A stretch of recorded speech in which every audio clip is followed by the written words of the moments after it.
Hello, I'm Cody and this is the speedrun of Serious M3 Jewel of the Nile, which is the DLC for Serious M3 BFE.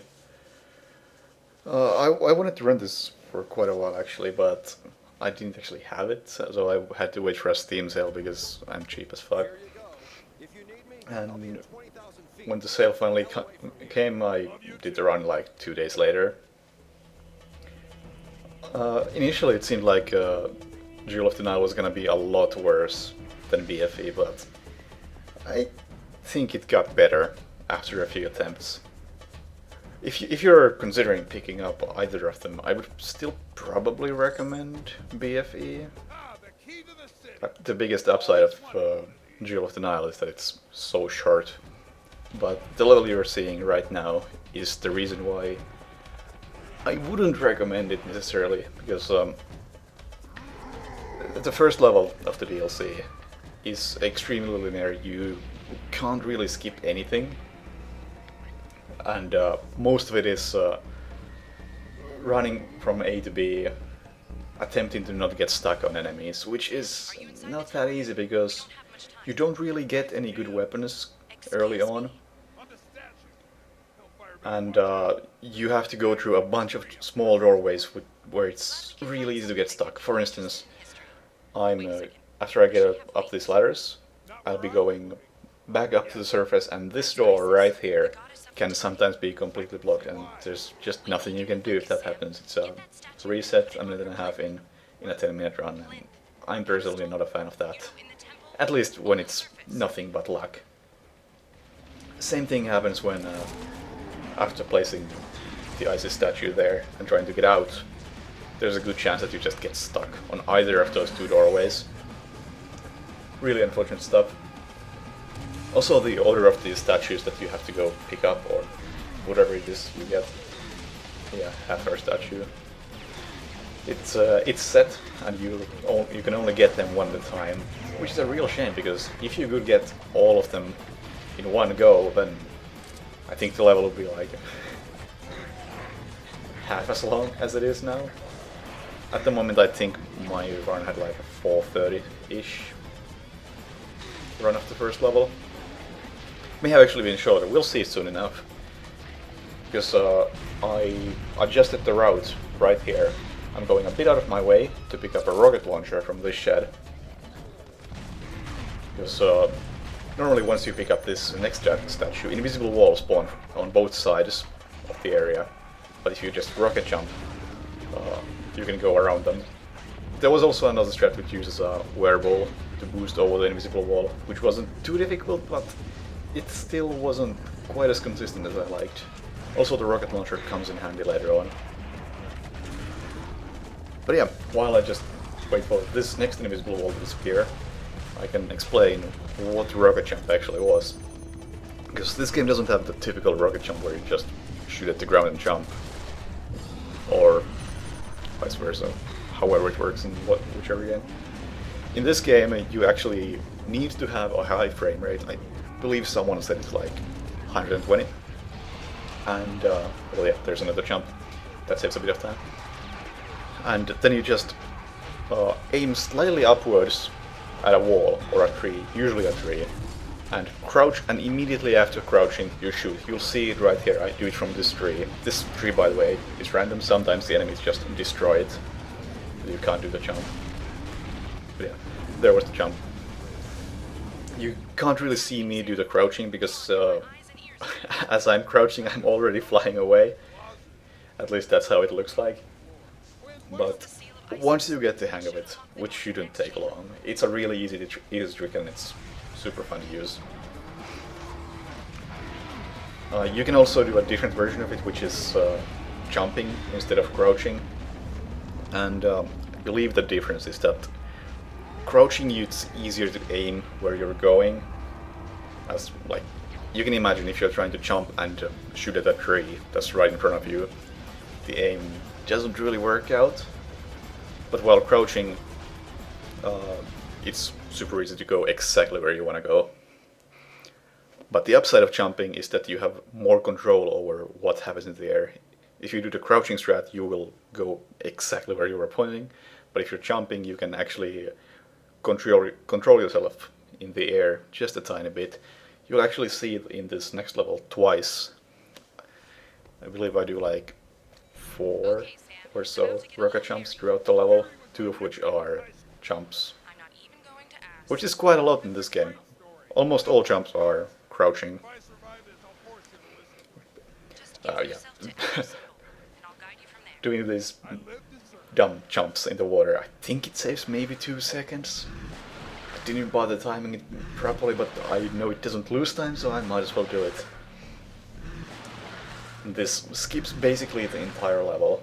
So it took me a while to figure out the setups for this climb over here. That's a crouching jump, and this is a really precise jumping jump. Fuck, that sounds intelligent. Yeah, that jump is much more difficult than it may seem. I actually had a fairly precise setup. And then I just go pick up again some statue. I can't remember what it is. I never actually beat this level casually, or any of the other ones for that matter. But there's some statue that you need to open a door. Not even that actually. Some old run doesn't get this statue. It's a segmented run. I don't know how it does it, but there's another jumping launch right there. But there's a way to apparently just run out of bounds and remain on the edge of the map and run to the exit like that. I could not get that to work, and turned out that it was actually slower than doing this route. It also looked really fucking difficult, as you had to stay just outside this area for a really long time and get to the other side of the spot where the level just ended. Because apparently the level ending trigger extends there, even if you don't have the item that's supposed to be necessary for completing the level. And moving on to the final level. This is actually a really fun level to run. You start with quite a few rockets, quite a few. Not many. Fuck me. Yeah. Because in level 2 you just get a bunch of weapons and they have whatever ammo they happen to have.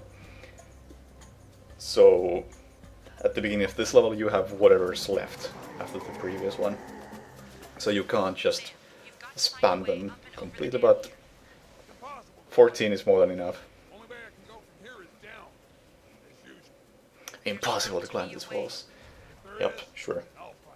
Yeah, this is why the level is so much fun. There's loads of trees, and you can just boost all over the place. Oh, my health goes really low in here actually. Like 30, that's a bit scary. Even though this is on tourist and you don't take splash damage and the enemies are pretty much harmless. 15 health, dang.